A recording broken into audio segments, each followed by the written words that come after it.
شريعة ربنا نور به نسمو على النجم به نحيا بلا ذل حياة الأمن والسلم. Now, the German author Jürgen Тоденhöfer has managed to get access to ISIS both in Iraq and in Syria. He's a former German politician who now travels the world trying to understand the conflicts of our times. Tonight, for the first time, you're going to be able to listen to the interviews he conducted and see the video he filmed. Jürgen Тоденhöfer, welcome to the program. Thank you for joining us. Hi. ISIS is an organization that a lot of people obviously hate, a lot of people fear, but very few people know anything about. Their leader, Abu Bakr al-Baghdadi, has only been seen once in a mosque in Mosul. You were there as well. What was it like when you went there? It was a little mosque, and I got a lot of trouble because I wasn't allowed to enter.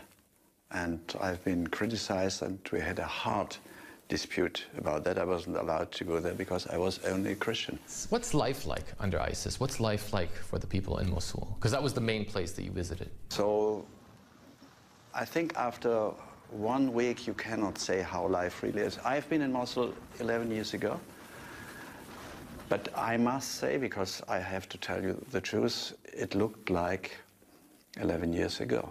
Without this plurality with Christians and Shias, which was also the charm of this city. One of the things that people there seem to at least appreciate about this totalitarian leadership that you're talking about there is that the police force seems to work, is that daily life seems to work. Is that the impression that you got? How are things organized? Is the Islamic State, as it calls itself, building state institutions there? It works like many states in this area, especially in the field of law and order, of course, but this is very important for these people who have been discriminated by a Shia government, which was discriminating and killing also the Sunni population. And for many Sunnis, I think many Sunnis, moderate Sunnis, don't like the radical IS Sunnis, but they prefer them to the Shia government they had before. So they had a choice to make, if they wanted to be discriminated by Shias or if they want to live with IS. And I have the impression that there is no resistance against IS in the Sunni population. And I know the Sunni population very well because I've spent in 2007, during the war against the United States, a lot of time with these moderate Sunnis, and they told me exactly the same. The fighters seem to be very confident, they seem to be very proficient and very successful on the battlefield. And we're going to take a look at an interview that you did with an ISIS fighter in Mosul. It took you how many days to conquer Mosul? About 4 days. We did not kill all 24 of them. We killed a fewer number, but they got terrified and ran away. We did not retreat. God has promised us victory. We must fight. And you think that you will win the war all over Iraq and Syria? Are you sure? We are certain that God will bring us victory and that all countries will be conquered. We will get to Rome, Istanbul, and even the United States. We are certain of that. On TV, we see beheadings. We see people being enslaved.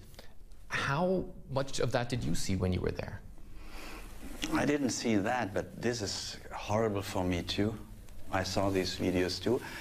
But these beheading videos are a part of the strategy of IS to make fear and terror in the field of the enemies.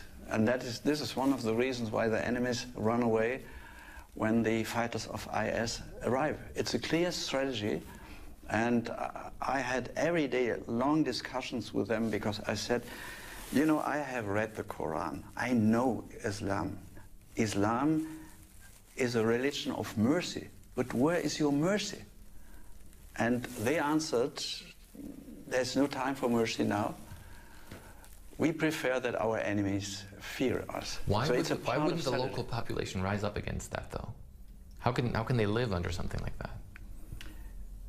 The Sunni population... Because they're not radical. The Sunnis of Iraq are not radical people. Yeah, but the Sunnis of Mosul and the Sunnis of the province of Anbar are moderate, but they have nothing to fear from IS. They accept IS, and IS is helping them, is providing food and things for the poor people of Mosul. So that's not the problem. IS is a huge problem for all the other religions, for Shias. And this is, for me, there are the 2 points which were very, very hard to understand for me. The first point was this incredible enthusiasm of these fighters and this huge amount of young people who arrive every day, 50, 100, 150, from the United States, from all over the world, even from New Jersey. You know, you met people from New Jersey. You saw people from New Jersey. You don't suppose a young boy from New Jersey fighting for IS. I met the last fighter I spoke to was a guy from an island near the United States. I don't want to mention it because I don't want to make problems for his family. He just passed his law exam with a brilliant mark, and he just got a great job offer. And he refused this job offer because he wanted to fight for the Islamic State. They believe that they do something great, something historical, something good. The way that the West is trying to react to the Islamic State is a mix of a bombing campaign, arming moderate rebels, Syrian rebels, and also trying to get some sort of Sunni uprising going on in Iraq. Do you think that that has any chance of winning from what you see with the Islamic State? Why? No. The first reason is why is because IS is powerful. They are very, very strong. You see, I don't like them, but they are strong. I had to admit that these people are strong. You saw this interview with a young fighter in Mosul. They were 400. They won the battle against 25,000 soldiers and militias. 400 or less than 400. These are very strong people. That's the one reason why I'm pessimistic, and I think bombarding has been always the wrong strategy. You say they're strong. How can you win without bombing them? How do you want to bomb then? They stay in Mosul. 5,000 fighters live in Mosul. Everybody in another house. They don't stick together. They don't travel in convoys. I traveled with them, but never in a convoy. There was a lorry between us, and the second car was far away. Nobody sticks together. They live in different houses, and they live in Mosul, a city with 3 million residents. And to kill 5,000 IS fighters, you would have to destroy the whole city and to kill hundreds of thousands of civilians. That's not a strategy, and it will not work. The only way to fight down IS is to fight them down with moderate Sunnis. Only the moderate Sunnis can win a battle against the radical IS, and they did it. In 2007, there was also an Islamic State in Iraq, and this Islamic State in Iraq, called ISI, was fought down by the moderate Sunnis. But at this time, the IS was not that strong. But that was with the Americans telling the moderate Sunnis that they would get government jobs afterwards, they would be integrated into the Iraqi security forces. None of that happened. We're a lot further along They now. felt threatened, yeah. But it would be in a certain sense the same strategy. So I say the Western countries cannot fight down IS.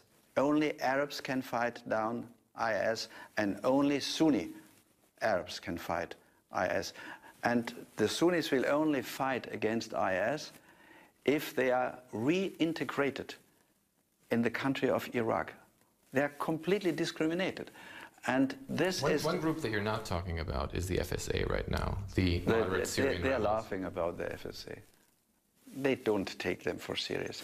They say the best arms seller we have are the FSA. If they get a good weapon, they sell it to us. And they didn't take them for serious. They take for serious Assad. They take for serious, of course, the bombs.